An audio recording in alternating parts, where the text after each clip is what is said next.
A desarrollar una de las guías, uno de los anexos, ¿no? Y vamos a ver cuál es la metodología para poder determinar si estamos ante un proyecto de baja o mediana complejidad.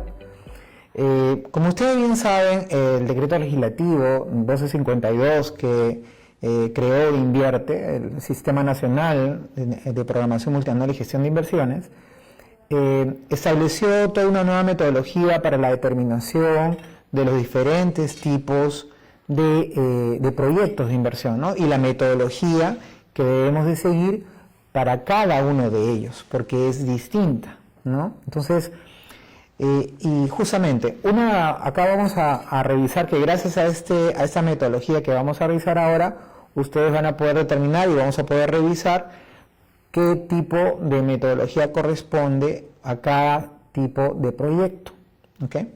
Entonces, vamos a revisarlo justamente con un caso práctico, que es lo que a ustedes tanto les gusta, ¿no?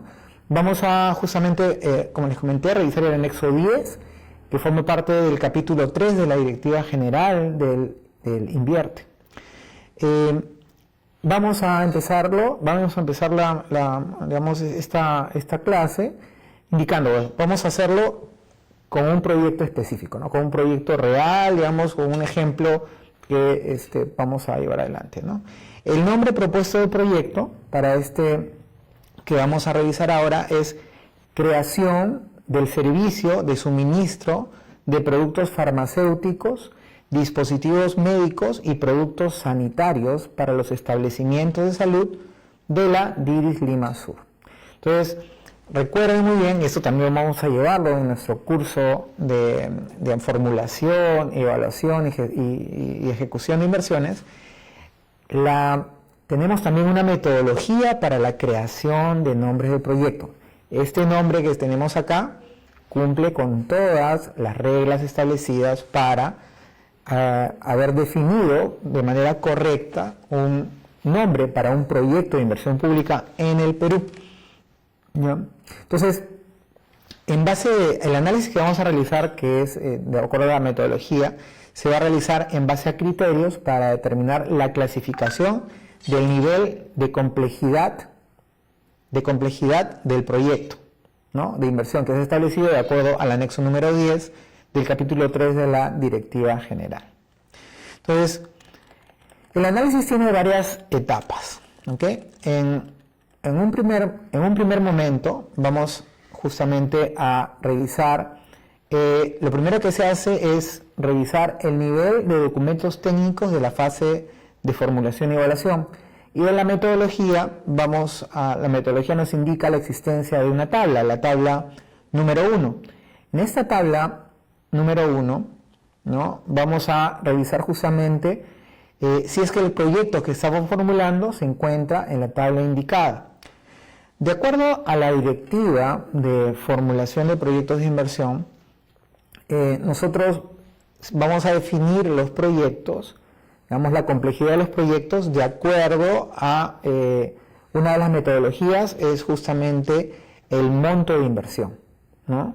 Entonces, de acuerdo a la directiva número 1, tenemos algunas características de los proyectos de inversión y en esta tabla se asocian justamente qué nivel de documento técnico es el que nosotros debemos de llenar para poder cumplir con los prerequisitos de la formulación del proyecto, ¿no?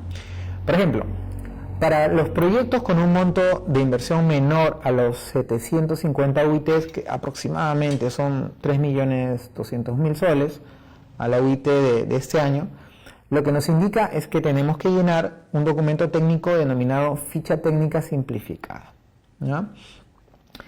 La siguiente, otra característica de un proyecto de inversión sería los proyectos estandarizados por el sector funcionalmente competente. ¿A qué se refiere esto? La metodología del sistema de Invierte nos indica que existe una ficha técnica estándar, ¿okay? Una ficha técnica estándar general para todos los sectores. Ya, esa es la ficha número 7A, ¿okay? Sin embargo, como ustedes ya, bueno, justamente también van a conocer en el curso que espero que se matriculen el día que empezamos el día 9, ahí van a conocer ustedes que cada sector tiene la potestad para definir sus fichas técnicas especializadas por tipo de servicio y por sector, ¿no? Ahí vamos a ver qué unidad, qué entidad dentro del sector es quien define las fichas técnicas especializadas, ¿no? Pero en este caso, como les comento, si tenemos proyectos estandarizados por el sector funcionalmente competente, ¿a qué le denominamos sector? Los sectores, cuando estamos hablando en temas de gestión pública, se denominan sectores a los ministerios, ¿no? Eso también nosotros en Desarrollo Global tratamos de ser inclusivos en la forma como enseñamos. Sabemos que muchos de nuestros alumnos recién están entrando al sector público y también tratamos de decirlo con las palabras más fáciles, ¿no? Sectores es igual a ministerios, ¿ok? ¿No? Entonces, proyectos estandarizados por el ministerio competente. Esa es la manera como traducimos esta tabla, ¿ya? Entonces, para esto vamos a utilizar un documento técnico denominado ficha técnica estándar aprobada por el sector. Y como les comento, estas fichas técnicas estándar aprobadas por los sectores, dentro de los sectores tenemos distintas unidades que forman parte del sistema de inversiones en el Perú, ¿ya? La unidad encargada de aprobar, de desarrollar, de aprobar, de gestionar cómo sería una ficha técnica estándar aprobada por un sector es la denominada Oficina de Programación Multianual de Inversiones, u OPMI u OPMI, ¿ya? Ellos son los que van a desarrollar de manera conjunta con las unidades formuladoras de inversión y con las unidades ejecutoras de inversión, van a desarrollar esa ficha técnica estándar de los diferentes sectores. Inclusive cada sector, ya en este momento de la historia, muchos sectores tienen varias fichas técnicas estándar aprobadas por los sectores, ¿no? Es el caso de, por ejemplo, del sector salud, que tiene ficha técnica estándar para centro de salud nivel 1, ¿no? Para que son todo lo que son las postas y centros de salud de nivel 1. También tenemos una ficha técnica especializada para formular hospitales, ¿no? Y tenemos también una ficha técnica especializada para formular hospitales especializados, ¿sabes? Dentro del sector salud tenemos varias fichas técnicas estándar aprobadas por el sector para sus diferentes tipos de servicio. Lo mismo sucede con con el sector, por ejemplo, el sector de educación. El sector de educación no solamente utiliza la ficha técnica estándar, la 7A, que es para todos los sectores de todo el Perú, de todos los niveles de gobierno, sino que utiliza fichas técnicas estándar, por ejemplo, para poder formular proyectos para centros educativos iniciales. Tiene otra ficha técnica estándar para desarrollar proyectos de centros educativos de nivel primario. Tiene otra ficha estándar para desarrollar proyectos de nivel secundario. Es así, ¿no?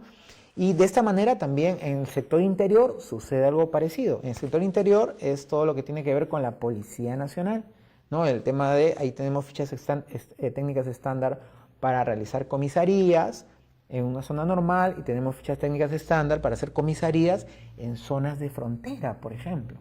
Entonces tenemos una serie de fichas técnicas estándar aprobadas por los sectores y cada sector diferentes tipos de servicio. Entonces, como comprenderán, cuando queremos desarrollar fichas técnicas de manera práctica, en un curso, digamos, corto de 5, 6, 7, 8 sesiones, nos es materialmente imposible desarrollar 50 fichas, que es lo que aproximadamente existen en este momento a nivel nacional. Entonces, lo que ustedes van a ver es que nosotros tenemos una metodología en desarrollo global en la cual hemos determinado cuáles son los componentes estándar de cada una de estas fichas técnicas estándar, ¿no? Y estos componentes los desarrollamos a lo largo de las 8 sesiones que vamos a mostrarles a partir del 9 de octubre, ¿no? Entonces, de esa manera ustedes van a estar en la capacidad de poder llenar, de poder completar, de poder cumplir con la mayor cantidad de fichas técnicas que ustedes puedan formular, ¿no? Entonces, ese es el tema de las fichas técnicas estándar de los sectores. Luego, ¿qué otra cosa nos muestra esta tabla número 1? Nos muestra los proyectos cuya modalidad de ejecución será una asociación público-privada cofinanciada. Para el caso de proyectos de inversión con una asociación público-privada cofinanciada, lo que nos indica como documento técnico es que debemos de utilizar la ficha técnica denominada estudio de preinversión a nivel de perfil, ¿ya? Entonces, algo que también tenemos que, siempre nos gusta que ustedes conozcan, porque, bueno, como se están dando cuenta, quien les habla no es solamente un formulador académico, no es solamente que les estoy mostrando la normativa, la parte legal, les estoy diciendo cuál es la práctica, la realidad, ¿no? Porque constantemente estamos nosotros realizando proyectos de inversión en diferentes sectores, en diferentes ministerios y en diferentes niveles de gobierno, tanto gobiernos locales, distritales, provinciales, regionales. Siempre estamos en campo viendo todos estos temas, ¿no?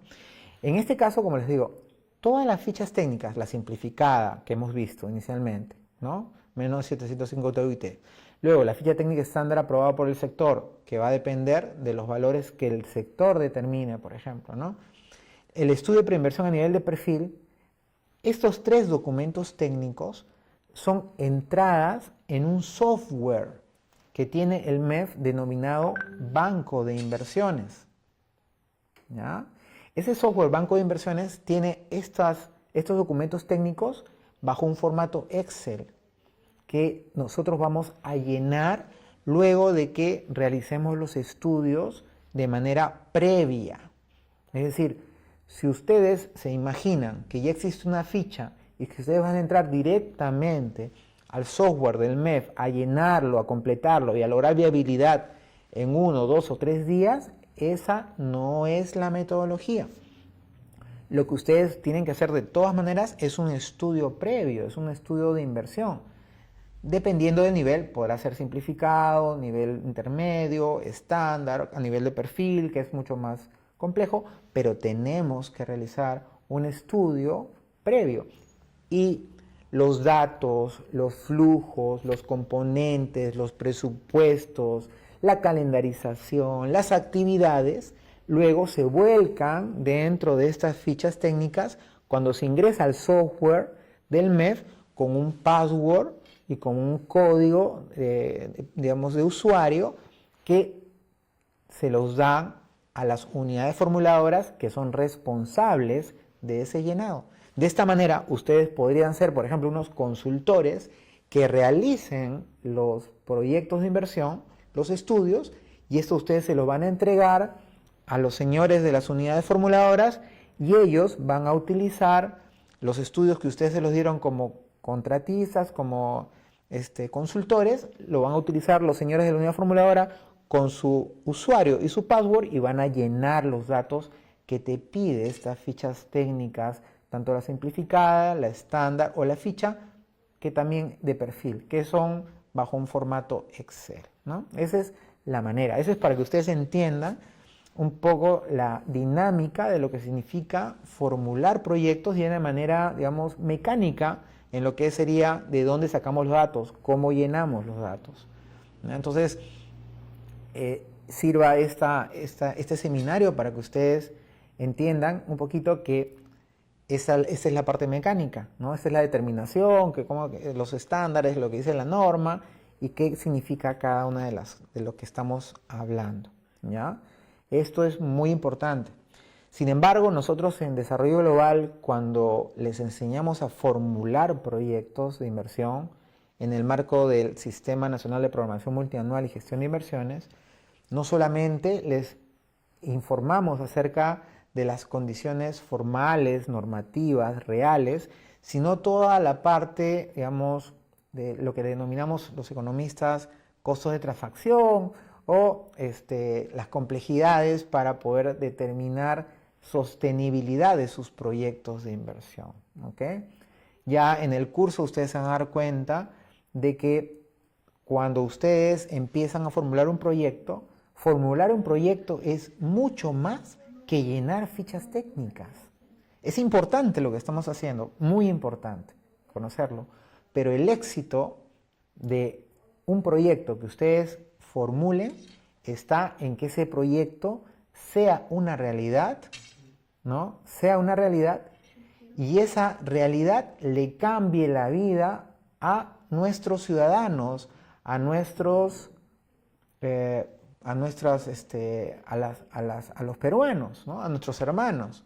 Esa va a ser realmente, o sea, yo les estoy poniendo un estándar mucho más alto para que ustedes puedan desarrollar los proyectos de inversión. Bueno, el quinto, y también, vamos a conversar ya pronto también. Aprovecho este seminario para comentarles que Desarrollo Global va a estar próximo a iniciar un nuevo curso que estamos desarrollando con nuestros gerentes de producto y marketing acá. Es un curso que justamente tiene que ver con el financiamiento y la ejecución de las inversiones en el marco de obras por impuestos y proyectos de asociaciones público-privadas cofinanciadas, por ejemplo.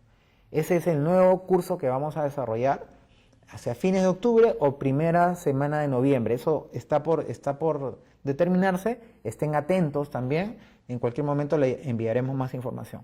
Entonces, vamos a justamente estos proyectos de asociaciones público-privadas tienen que utilizar niveles de estudio de nivel de perfil. Luego, los proyectos cuyo financiamiento demande fondos públicos provenientes de operaciones de endeudamiento externo, también necesitamos un nivel de documento técnico denominado preinversión a nivel de perfil.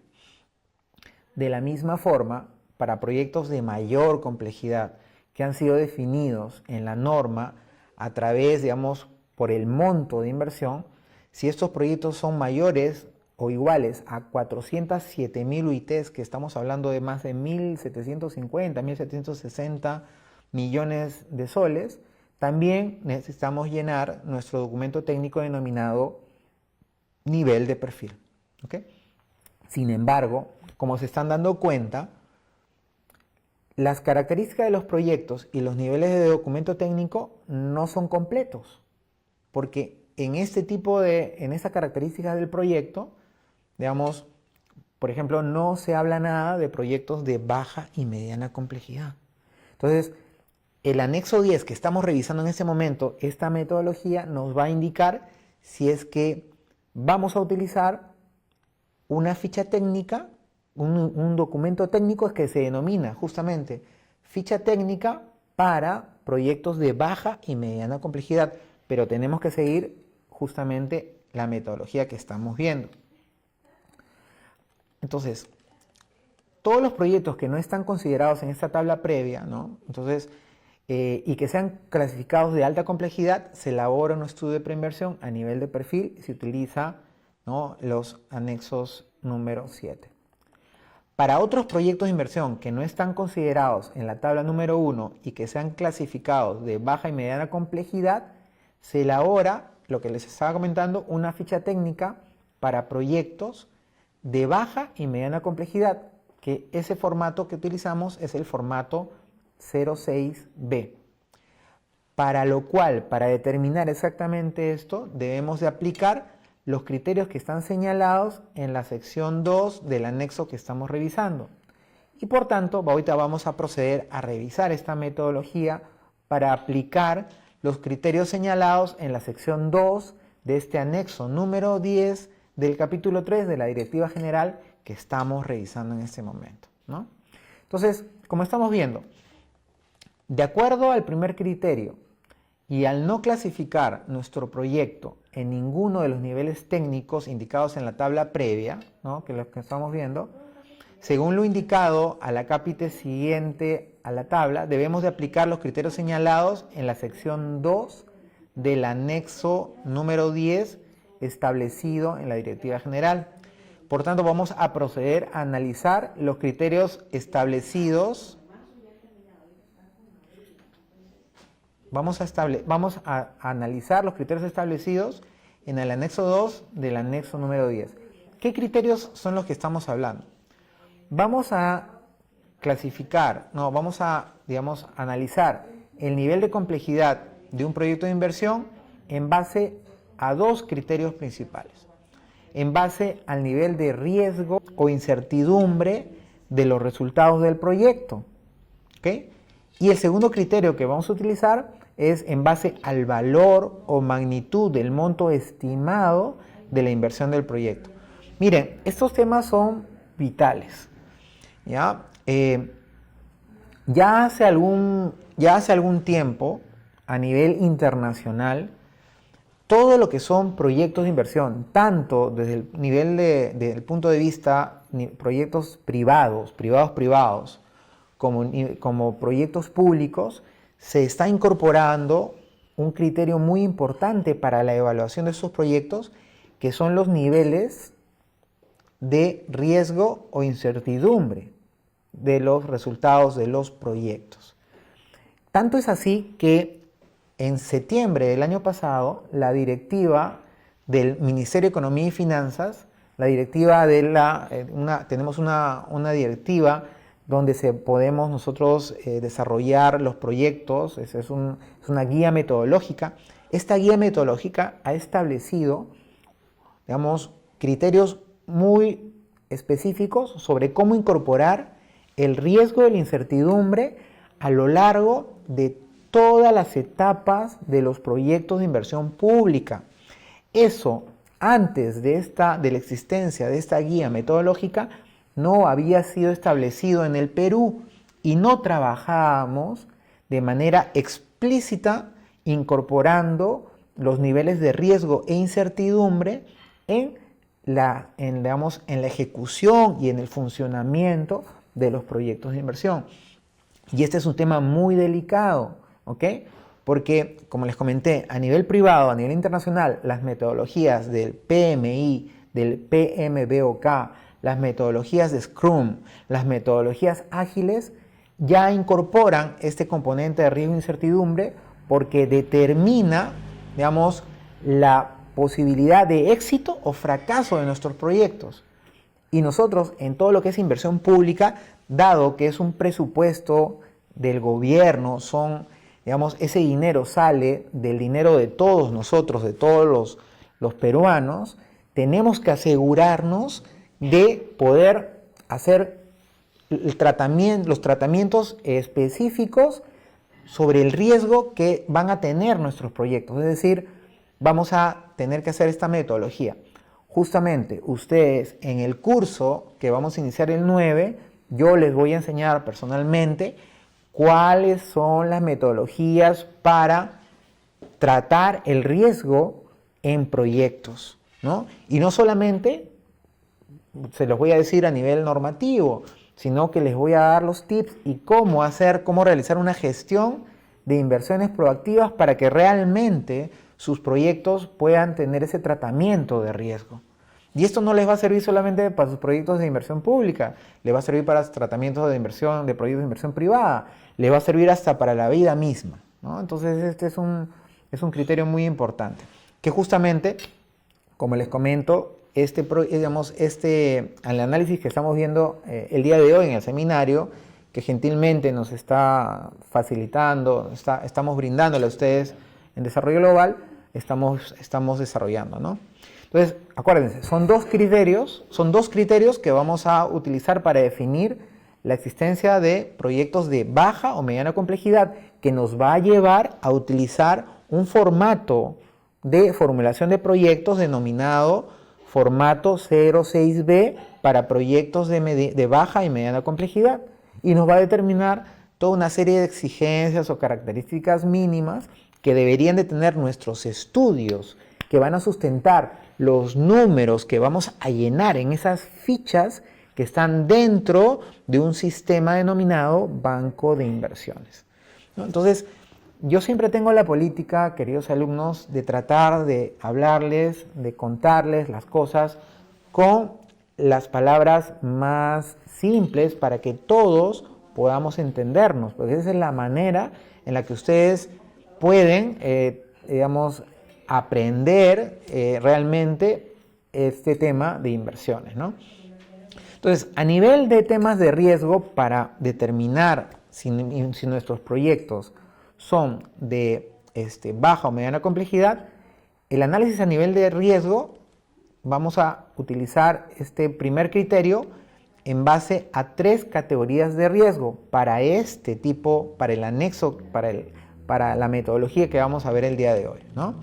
Entonces, el riesgo se va a poder clasificar como riesgo bajo, riesgo medio o riesgo alto, ¿no? Entonces, y vamos a hacer un análisis específico con respecto a esta existencia de riesgos dentro de los proyectos. Si es riesgo bajo, si es riesgo medio, si es riesgo alto. Vamos a justamente, vamos a determinar este nivel de riesgo o incertidumbre del proyecto bajo análisis, realizando un test o prueba que está descrita en el apéndice de este anexo que estamos revisando el día de hoy. Es el apéndice del anexo denominado la tabla número 3. Aquí tenemos un test o prueba de riesgo donde, en base a respondiendo las preguntas de este test con respecto a nuestro proyecto que estamos en este momento haciendo de ejemplo, vamos a calificar, digamos, dándoles valores a la respuesta de este test, ¿no? Y si el resultado, por ejemplo, nos da un valor de 4 o un valor de 5, por ejemplo, la categoría establecida sería establecida como de riesgo medio. Si fuera menos de 3 o menos de 3 sería riesgo bajo.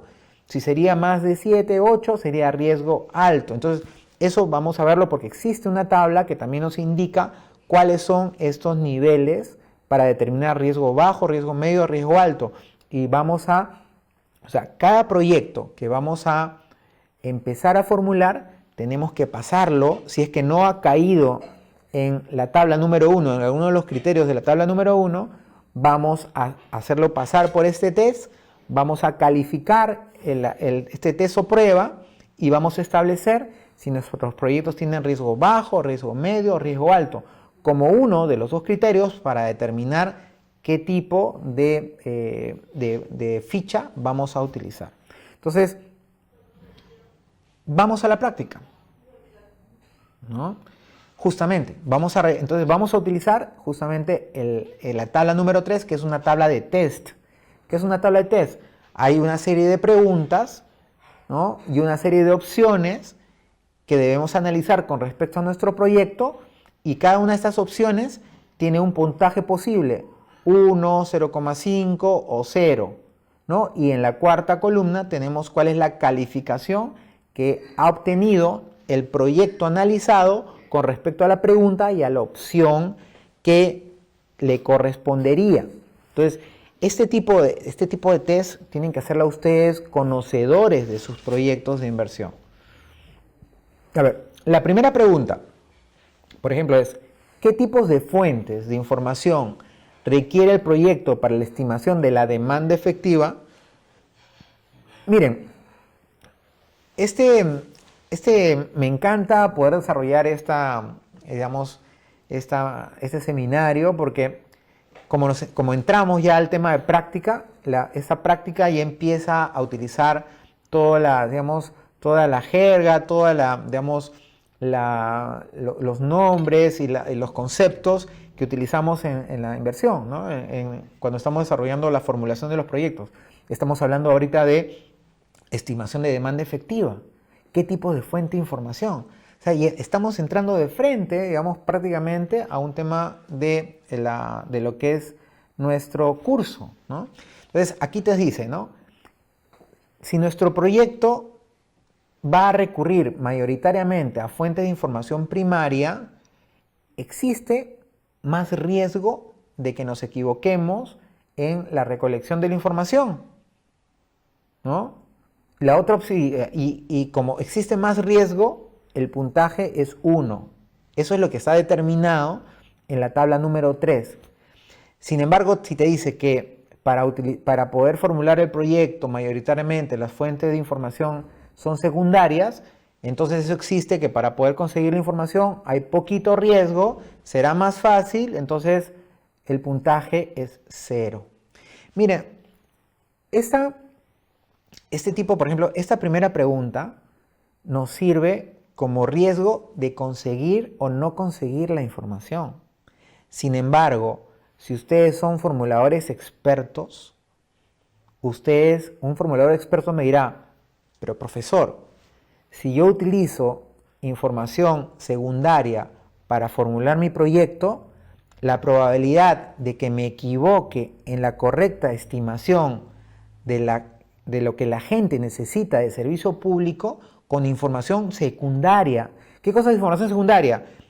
Información secundaria son todo lo que son toda la información que se recoge con el INEI, con encuestas como la Encuesta Nacional de Hogares, la ENAHO, o como la encuesta de servicios públicos rurales, que es la ENAPRES. Pero estas encuestas, digamos, si bien siguen una metodología establecida, validada por nuestro organismo rector de las estadísticas, finalmente son información secundaria y tienen una validez, tienen un nivel de certidumbre, tienen un nivel de calificación estadística. Ustedes saben que cuando hacemos estudios a nivel general, utilizamos muestras e inferimos. ¿Inferir es qué? Inferir significa que en base a una muestra vamos a generalizar en la población. ¿Qué es la población? En el 100% de la gente, de las casas, del territorio, por haber solamente testeado o revisado un 15%, un 2%, algo muy pequeñito. Entonces, tenemos siempre un nivel de significancia. Ahí empezamos a hablar de temas estadísticos y se empieza a complicar el tema. Lo cierto es que cuando utilizamos información secundaria, digamos, la probabilidad de que nos equivoquemos en saber cuánta gente realmente necesita el servicio público que queremos formular en la inversión, es decir, cuántos niños hay de 6 años, cuántos de 8, cuántos de 12, cuántas personas se enferman de tales enfermedades, tales morbilidades en cada territorio, va a ser distinto. La gente en la costa se enferma de cosas diferentes de la sierra y se enferma de cosas diferentes en la selva. Y va a depender mucho, o sea, la gente se enferma diferente en San Martín, que es selva alta, de lo que se enferman en Madre de Dios, que es selva baja, o en Pucallpa o en Ciudad Constitución. O sea, ni siquiera las zonas, digamos, costa, sierra y selva son uniformes. Entonces, a nivel de consecución, de información, digamos, el nivel de riesgo sí, digamos, está correctamente establecido acá en esta tabla. Sin embargo, como formuladores expertos, yo le cambiaría el puntaje acá, ¿no? Si yo necesito información primaria, es decir, ¿qué es información primaria? Esas cositas también las vamos a revisar en nuestro curso de formulación, les vamos a decir exactamente qué cosa es información primaria. Bueno, información primaria es información directa del territorio, del distrito, de la localidad, de la comunidad donde vamos a poner el proyecto, donde queremos hacer y llevar a cabo el proyecto. Entonces, vamos y sacamos información. ¿A través de qué? A través de herramientas de levantamiento de información directa, ¿no? Eso quiere decir que vamos a dimensionar correctamente la cantidad de personas que necesitan estos servicios públicos de agua, electricidad, carreteras, transporte, comunicaciones, turismo, salud, servicios de salud. O sea, si vamos a levantar información con información primaria, ¿qué cosa es información primaria? Información de primera fuente. ¿Qué es información de primera fuente? Es ir ustedes mismos con su equipo a levantar información. Profesor, ¿cómo se levanta información? Se levanta información con encuestas. En este proyecto, de este servicio de logístico integral para productos de medicinas, inmunobiológicos. ¿Qué son los productos inmunobiológicos? Las vacunas, ¿ok? Entonces, cuando ustedes están ya dentro del sistema, de gestión de cada sector tiene sus jergas, tiene sus nombres técnicos, ¿no? Sus nombres técnicos. Entonces, en este caso, ¿se dispone de normas técnicas para el diseño técnico del proyecto? Sí. ¿Por qué? Porque en el Perú existe un ente nacional que se llama el CENARES. ¿Qué cosa es el CENARES?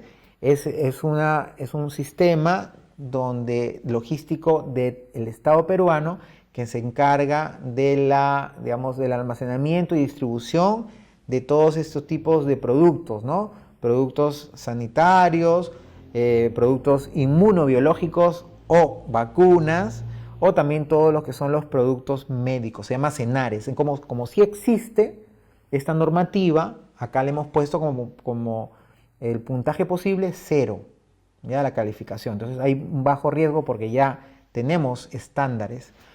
¿Y qué otros estándares hay en el Perú?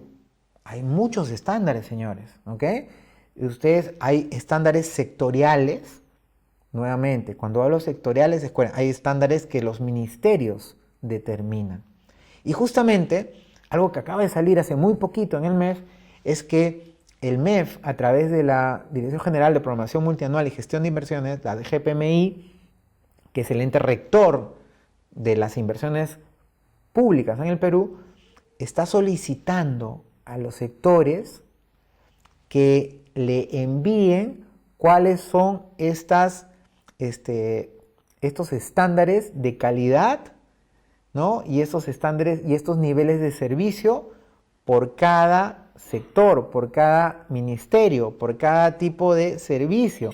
Esto lo acaba de solicitar el MEF hace poquito, ¿no? Eso es lo nuevo, por ejemplo, que tenemos ahorita en todo lo que es inversión pública. Está fresquito, fresquito.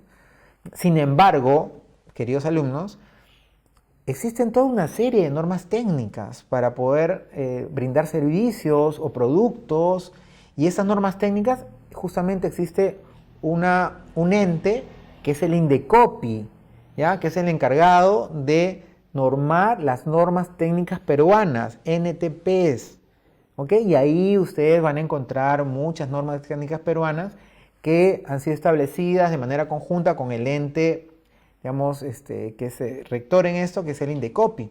Entonces ahí hay que tener un poquito de cuidado, estimados alumnos, para ver cuáles son las competencias entre INDECOPI y entre los sectores para determinar justamente las normativas de calidad de proyectos, ¿no? Y también las normativas de niveles de servicios sectoriales, ¿no? Calidad sectorial, de tipo de servicio por ministerio, o la calidad de los niveles de servicio. Mira, yo acá cuando yo estoy dictándoles, en verdad me emociono porque todo lo que estamos hablando en ese momento vamos a revisarlo, vamos a llevarlo adelante en nuestro curso, que ustedes van a inscribirse, espero verlos en el curso que empieza el 9, ¿no? Ahí vamos a hablar justamente qué significa calidad en términos de proyectos de inversión. Es distinto a términos de calidad que se usa en otros, digamos, en el sector privado. Aquí hablamos de otro tipo. ¿Y qué implicancias tiene los niveles de calidad en la formulación de los proyectos? También vamos a ver eso en nuestro curso. ¿Qué significa? ¿Dónde va a impactar? ¿Impactará en lo que es la inversión inicial? ¿En lo que es en cuánto me cuesta poner el proyecto inicialmente? ¿O me impactará en los gastos de operación y mantenimiento? ¿Dónde será? ¿La calidad dónde? ¿En los dos? ¿En uno solo? ¿Los niveles de servicio dónde impactará? ¿En la parte de operación y mantenimiento de mis flujos? ¿O impactará en mi definición de la inversión, de los componentes de inversión, de los 3 componentes de inversión de mi proyecto? ¿Dónde impactará? Eso lo vamos a saber a partir del 9 de octubre. ¿Ya? Hay muchas cosas que justamente vamos a utilizarlo. Entonces, y no solamente, como les comento, a veces nos queda un poco corto el tiempo para poder desarrollar estos temas, pero todo esto que estamos hablando se ve reflejado luego en presupuestos, en costos, en componentes. Y estos costos, componentes y presupuestos luego se reflejan en flujos de costos, en flujos económicos de proyectos, que luego nos lleva a establecer la sostenibilidad de nuestros proyectos y a poder definir, empezar a ver los temas de la evaluación de los proyectos de inversión. Ahí en nuestro curso, en el curso que empieza en 9, también vamos a ver los modelos económicos, financieros, privados, modelos sociales, modelos estadísticos, modelos estocásticos, y vamos a utilizar toda una metodología para incorporar el riesgo y las probabilidades para determinar la evaluación de nuestros proyectos de inversión. Eso solo lo tenemos aquí en Desarrollo Global. Eso no lo van a encontrar en ninguna otra entidad y tampoco en ninguna universidad siquiera del Perú. ¿Okay? Eso solamente lo tienen acá. ¿Ya? Y quiero agradecer también, estamos teniendo bastante acogida porque tenemos bastantes alumnos de los últimos ciclos de las universidades más prestigiosas que justamente están viniendo porque estamos tratando temas novedosos a nivel internacional acá. Entonces, la tercera pregunta es, ¿cuál es la naturaleza de la intervención del proyecto? Eso también, estamos yendo acá a la vena exactamente. Miren, ustedes están teniendo un riquísimo seminario, estamos hablando de todo. La naturaleza de intervención de los proyectos, ¿qué quiere decir esto? Que cuando hacemos proyectos de inversión, solamente podemos hacer 4 tipos de intervenciones. ¿Ya? Podemos hacer intervenciones de creación, de recuperación, de ampliación o de mejoramiento. Entonces, para determinar el nivel de riesgo, cuando hacemos los proyectos, bueno, si vamos a crear un servicio que no existía en un sitio y vamos a poner algo nuevo, el nivel de riesgo es más alto, entonces acá se está calificando como 1. Si es solamente de recuperación, quiere decir que ya existe, ya funciona, vamos a recuperarlo, el nivel es 0,5, el valor que se está poniendo para esta tabla, para este test. Cuando tenemos que ampliar, también ya existe, estamos ampliando, los riesgos no son tan grandes como entrar a un sitio donde todavía no hay nada y es 0,5. Pero si es mejoramiento, ya está funcionando bien, y el mejoramiento, el nivel de riesgo es el menor nivel de riesgo cuando se trata de una naturaleza de intervención del proyecto y es 0. Entonces, señores, no existe más naturalezas de intervención que estas 4. Y ya gracias a toda una docencia, gracias a años de cursos que estamos llevando, recién se acaba de implementar hace muy poquito justamente en el sistema de inversiones, el Banco de Inversiones, que ya no podemos poner barbaridades al momento de ponerle nombre a los proyectos. ¿Ya? Ahora solamente todos los proyectos empiezan con este tipo de intervenciones: creación, recuperación, ampliación y mejoramiento. Antes, las personas, los formuladores, entre comillas, ¿no?, creían que hacer proyectos de inversión era construir cosas, construir infraestructura o comprar equipamientos. Hacer proyectos de inversión no es solo construir, no es solo comprar equipamiento, no es solamente comprar mobiliario, es hacer una intervención integral en algo que funcione, que tenemos que diseñar un servicio a la población, tenemos que cambiarle la vida a la gente. No es lo que ha estado pasando ahorita en el Perú, de que han estado haciendo proyectos para construir hospitales.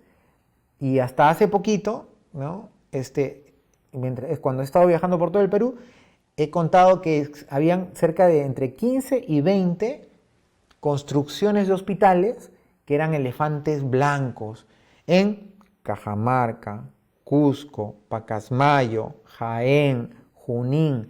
Cada vez que pasaba por ahí decía qué bonito, pero me ponía yo a llorar porque cada edificio cuesta como 150 millones de soles y era un cascarón porque habían construido la obra civil, pero no había equipos, no había insumos, no había mobiliario, no había doctores, no había laboratorio, No había nada, eran unas cosas vacías de 150 millones de soles por todo el Perú.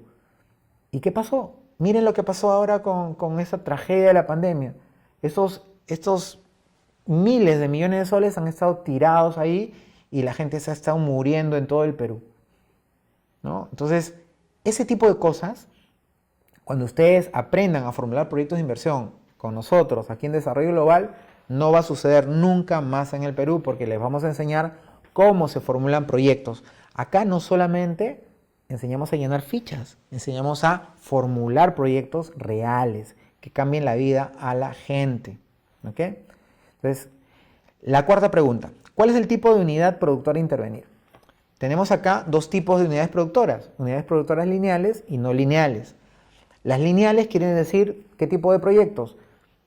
Por ejemplo, construcción de carreteras, construcción de caminos vecinales. Si tenemos líneas que vamos a pasar por todo un territorio, por toda una geografía, tenemos muchos puntos, ¿no? Por ejemplo, proyectos de telecomunicaciones de redes, también van a poner fibra óptica en postes, en torres, van a llegar a distritos, van a llegar hasta centros educativos, comisarías. O sea, hay muchos puntos que van a ser tocados por estos proyectos. Entonces, esos son proyectos lineales. Todos son los proyectos de transmisión eléctrica. Todo lo que son redes son proyectos lineales. Pero existen también proyectos que no son lineales. Los no lineales, ¿qué son? Los que son específicos. Bueno, un hospital, una posta, está en un solo sitio. No tiene varios puntos de intervención para brindar el servicio. Entonces, cuando son lineales y tenemos que intervenir por mucho territorio, tenemos una gran problemática porque cuando tenemos que intervenir en muchos sitios, ahí viene todo un tema de permisología que también lo vamos a llevar en el curso, que espero verlos ahí nuevamente, donde tenemos que hacer toda una gestión que se denomina saneamiento físico legal de los terrenos. Y este concepto de saneamiento físico legal de los terrenos implica no solamente la compra de terrenos, que es una de las opciones que tenemos para poder tener un terreno para realizar los proyectos de inversión. Tenemos toda una serie de otros mecanismos que tienen que ver con los saneamientos físicos legales que necesitamos para desplegar los proyectos de inversión.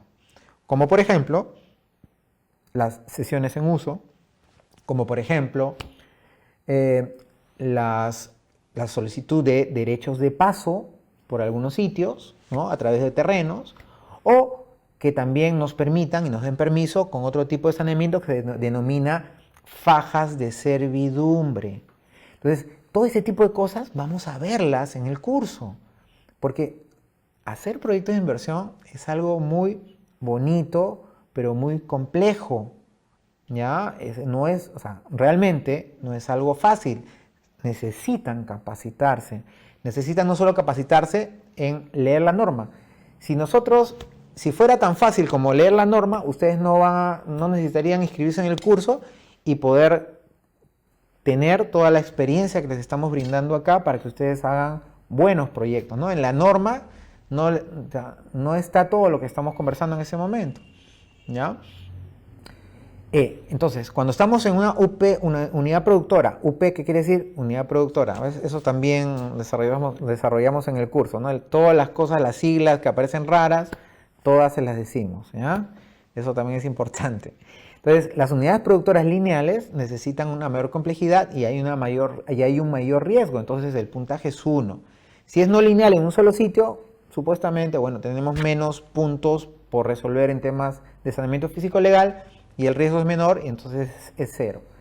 En el caso de este proyecto que estamos analizando en este momento, es una no lineal porque es en un solo sitio y tendríamos un puntaje de 0. La pregunta número 5 del test para determinar es cuál es el número de estudios técnicos preliminares que se necesitan para definir la localización óptima del proyecto. Acá te indican, si se requiere más de 3, es algo más complejo, el riesgo es alto y se le pone un puntaje de 1. Si solo se requieren hasta 3, el puntaje será 0. Entonces, cuando nosotros hacemos proyectos de inversión, ¿ok? En la última guía metodológica de proyectos, que acaba de salir hace menos de un año, no exactamente un año, justamente estamos celebrando un año de la guía metodológica, muy bien, estamos celebrando con un seminario. Entonces, hace un año exactamente se ha determinado, por ejemplo, que la cantidad de estudios. Ahora, para los proyectos de inversión se necesitan hasta 5 tipos de estudios previos de acuerdo a la complejidad de los proyectos. Antes no se decía nada. Ahora te piden estudio de ingeniería básica, estudio de ingeniería de primer nivel, estudio de ingeniería de detalle. O sea, cuando ahora, en este momento, a partir de hace un año, cuando hacemos un proyecto de inversión, cuando formulamos el proyecto de inversión, prácticamente nos están pidiendo información muy cercana a lo que sería un expediente técnico.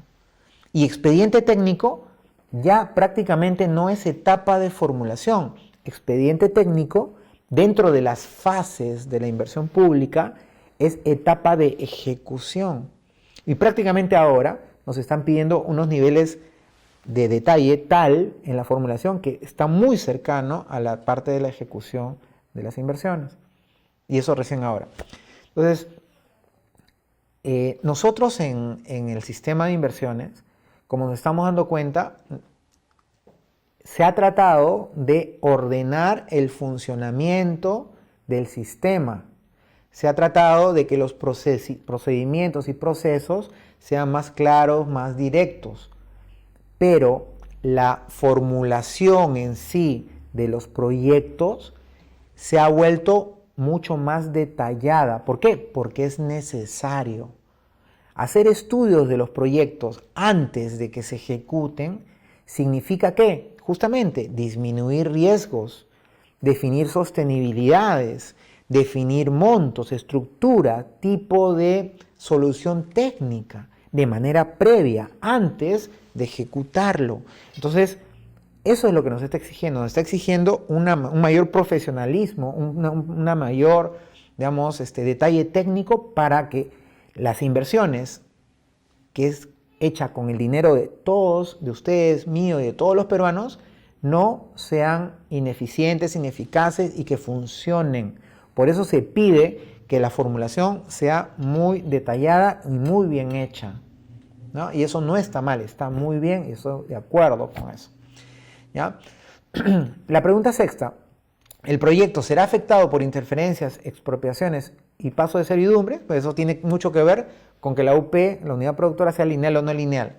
Si será afectado por los 3 casos, me han visto, interferencias, expropiaciones, pasos, derecho de paso y servidumbre. Si será afectado por los 3, hay un mayor riesgo de 0,1. Si será afectado por alguno, 0,5. Si solamente será afectado por ninguno, es 0. Miren, todos estos temas que estamos hablando acá, interferencias, expropiaciones, derechos de paso, derechos de servidumbre, los vamos a desarrollar con detalle en el curso. Y cómo tratarlos, cómo lograr con éxito todo esto. ¿De dónde sacar dinero para superar la interferencia? ¿De dónde sacar dinero para la expropiación? ¿De dónde sacar dinero para la faja de servidumbre, para el derecho de paso? ¿En qué momento se va a hacer? ¿En qué momento normativamente hay que hacerlo? ¿De dónde se va a sacar dinero? O sea, todo eso se lo vamos a decir, ¿ya? Ahorita ya se nos está pasando el tiempo, pues tenemos que seguir avanzando. Yo quisiera decirles todo, pero tenemos que avanzar. La pregunta 7. ¿El proyecto se localizará dentro de zonas protegidas o zonas de amortiguamiento de alta exposición a efectos ambientales y o arqueológicos? Si nuestro proyecto va a estar afectando, ¿no?, por temas arqueológicos o por temas medioambientales que son tan importantes ahora, si la respuesta es sí, el nivel de riesgo es mayor y vamos a ponerle 1 al proyecto. Si no está en zonas arqueológicas o en zonas que no afectan medioambientalmente, se pone 0. Entonces, esto también vamos a verlo en el curso, ¿ya? Todo proyecto de inversión tiene que tener un filtro, una permisología especial para el tema medioambiental. Tenemos una ley que se llama Sistema de Evaluación de Impacto Ambiental. Es una ley, señores. Es tiene un nivel tanto como la ley de inversiones. La evaluación ambiental tiene una ley, y es la ley denominada SEIA, Sistema de Evaluación de Impacto Ambiental. Entonces, tenemos que interconectar nuestro sistema de evaluación de impacto con nuestro sistema de inversiones, ¿ya? Y eso también vamos a verlo en el curso, vamos a ver cómo es que se gestiona, se incorpora dentro de las fichas y de manera real cuando ustedes tienen que desarrollar los proyectos, la formulación exitosa de los proyectos de inversión. La pregunta número 8 es: ¿el proyecto cuenta con alta exposición y vulnerabilidad frente a peligros naturales y o socionaturales o antrópicos? ¿Ves? Aquí ya empezamos a hablar de cosas, de términos medios, ya medio raros, ¿no? Antrópicos. ¿Qué son peligros antrópicos? Los peligros antrópicos son los peligros generados por el hombre, por las personas. Entonces, si el proyecto tiene una alta exposición y vulnerabilidad frente a peligros naturales, socionaturales o causados por el hombre, si la respuesta es sí, o sea, hay un riesgo, entonces el proyecto tengo que ponerle un puntaje de 1, y si no, el puntaje será 0. En este caso, nuestro proyecto no tiene una alta exposición porque va a estar en una zona de Lima, ¿no? De Lima Sur, donde no va a estar expuesto a todos estos peligros. Luego, la pregunta 9. ¿El proyecto presenta una significativa proporción de tecnologías de la información y comunicación y o intangibles dentro de la inversión?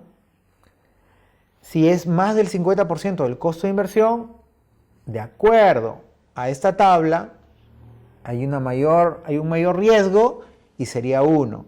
Si es entre 30 y 50% del costo de la inversión, el puntaje es 0,5, es algo medio. Pero si es menos del 30% del costo de inversión, la valoración de riesgo es 0.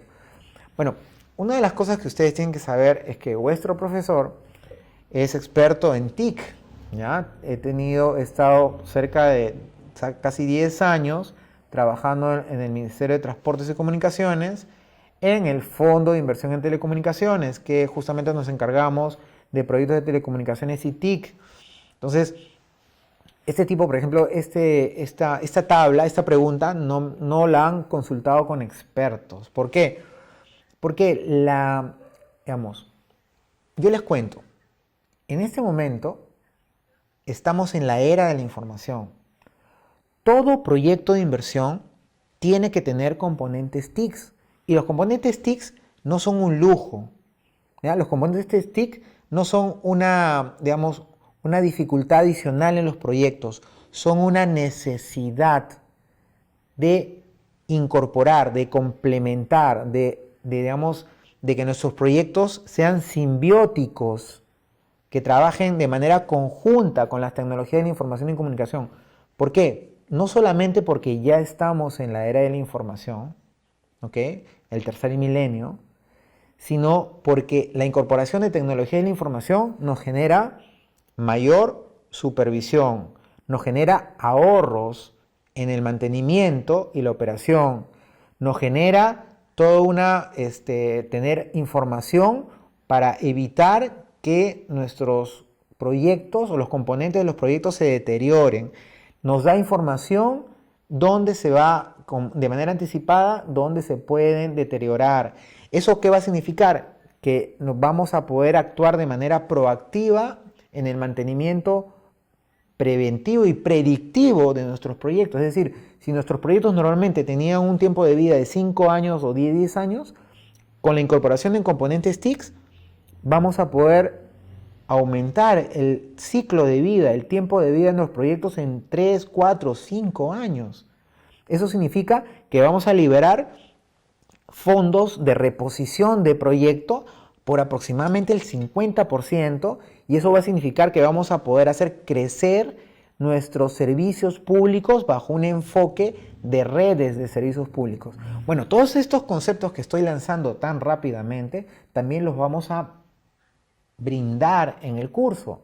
vamos a tener un enfoque. No solamente tenemos, se dan cuenta, un enfoque normativo, un enfoque cualitativo, un enfoque en números, ¿no? No solamente vamos a ver los modelos financieros, vamos a ver también todo lo que son los costos de transacción, vamos a ver la gestión de la formulación, vamos a ver integralmente la sostenibilidad de los proyectos en general, ¿no? En este curso específicamente, ¿ya? Entonces es importante, quiero verlos en el curso para que puedan seguir aprendiendo y para que ustedes sean referentes de proyectos en las instituciones donde ustedes se desarrollan o donde se puedan desarrollar a nivel, digamos, de la región donde ustedes están desarrollando, a cualquier nivel de gobierno, ya sea a nivel de gobierno local, gobierno regional o en alguna institución de gobierno nacional, ministerio o alguna OPD, algún organismo público descentralizado, digamos, o especializado, ¿no? Entonces ustedes tienen que ser referentes en eso. La pregunta 12. ¿El proyecto requiere de la validación y aceptación por parte de los usuarios o beneficiarios? Si la pregunta es sí, o sea, hay un riesgo, sería 1. Si es no, sería 0. En este caso, se ha puesto 1, ¿no? Acá también yo estoy con un poco de desacuerdo con el puntaje que de manera previa se le ha puesto en esta tabla. ¿Por qué? Porque ya de la parte normativa, de la parte de formulación de los proyectos, nosotros tenemos una metodología que también se la vamos a presentar en el curso de formulación. Es una metodología que se denomina matriz de involucrados, ¿ya? Que es una metodología justamente para integrar nuestro proyecto en el territorio con lo que le llamamos los stakeholders o grupos de interés alrededor de nuestro proyecto, y les vamos a enseñar cómo insertar realmente a tu proyecto en el territorio y con los stakeholders alrededor de tu territorio, de los grupos de interés, de los municipios, de las instituciones, de las comunidades, de las empresas, de los órganos regionales. ¿Cómo hacerlo? Te vamos a enseñar también eso en el curso, ¿ok? Entonces, pero acá, por ejemplo, te dice, si requiere la validación, ¿hay un mayor riesgo? No, al contrario, diría que como producto de la realización de los proyectos de inversión, de la formulación, tal como les vamos a enseñar, eso no es un riesgo, al contrario, utilizando esta metodología de matriz de involucrados, disminuimos totalmente ese riesgo, porque en esa matriz de involucrados y la metodología que les vamos a enseñar, ustedes van a desarmar totalmente ese riesgo, ¿no? Es importante. En el caso de este proyecto, digamos, se necesita la validación de las personas alrededor de la población, que sería 1, ¿no? Y la pregunta 13, ¿el horizonte de evaluación del proyecto supera los 10 años? Si supera los 10 años, el riesgo mayor, 1, si es menos de 10, es 0. Ahí vamos a ver también en el curso, generalmente, cuáles son los horizontes de evaluación de los proyectos, 5, 10, 15, 20, y vamos a decirle cuáles son los criterios para determinar esos horizontes de evaluación, ¿no? Y esos criterios van inclusive más allá de la normativa. La normativa te dice algo, la directiva te dice algo, pero económicamente también les voy a dar cuál es el criterio general con el cual ustedes podrían sustentar ante el más alto directivo del MEF un horizonte de evaluación que ustedes podrían decirlo de acuerdo al criterio que les vamos a enseñar, ¿ok? Acá en desarrollo global. Bueno, de acuerdo a eso, si el puntaje en este caso tenemos una tabla que nos da este anexo, si es de 0 a 4,5, el nivel de riesgo del proyecto es bajo. Si es de 5 a 8,5, el nivel de riesgo es medio. Y si es de 9 hasta 13, el nivel de riesgo es alto. En este caso, de acuerdo al ejemplo que estamos viendo de este proyecto, de este ejemplo de proyecto, es 4 y sería un proyecto con nivel de riesgo bajo, ¿ya? Entonces, luego, el segundo criterio es el valor probable del proyecto, cuánto costaría, ¿no? Entonces, tenemos una tabla, la tabla número 2, donde dice que si el valor es menos de 15.000 UITs, el valor es bajo. Si es entre 15.000 UITs y 407.000 UITs, el valor es medio. Y si es mayor a 407.000 UITs, el valor es alto.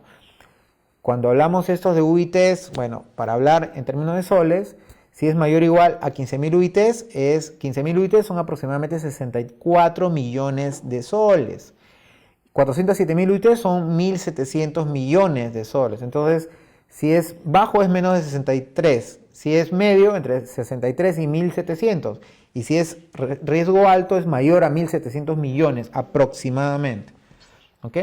Entonces, este proyecto aproximadamente tenía unos 60 millones, entonces el valor era bajo. Entonces, hemos visto que de acuerdo al test sería un riesgo bajo y de acuerdo a la cantidad de dinero, al monto probable del costo de inversión, 63 millones, también sería bajo. Y como conclusión, en la metodología que estamos viendo, el proyecto sería de un riesgo bajo y un valor bajo. Por lo tanto, se debe utilizar, se debe llevar o elaborar con la ficha técnica para proyectos de baja y mediana complejidad con formato 6B.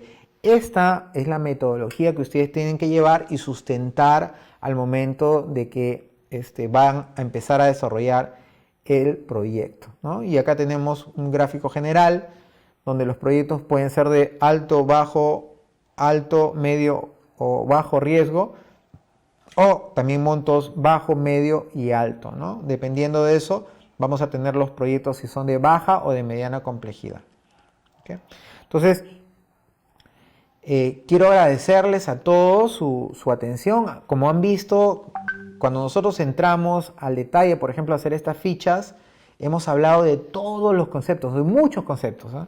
Hemos hablado de bastantes conceptos interesantes que tienen que ver con la formulación de los proyectos y se están dando cuenta que nosotros acá tratamos de decirle con palabras simples estos temas que son tan complejos, y esa es una de nuestras metodologías principales en desarrollo global, que ustedes lo entiendan, lo aprendan, lo asuman y lo puedan aplicar. Entonces, quiero agradecerles su participación. Es importante, ya todo está empezando a volver a la normalidad. Quiero que se cuiden mucho, cuiden a ustedes, a sus familias. Esperamos pronto reencontrarnos con todos ustedes a lo largo y ancho de todo el Perú. Los extraño bastante, y por ahí tengo algunos amigos que siempre nos ven, y también otros amigos que también los he tenido el gusto de conocerlos personalmente en los cuantiosos viajes que hemos realizado a lo largo y ancho de todo el Perú. Si te gustó este video y quieres aprender más, te invitamos a ver todos los programas en gestión pública en nuestra página web www.desarrolloglobal.pe y suscríbete a nuestro canal.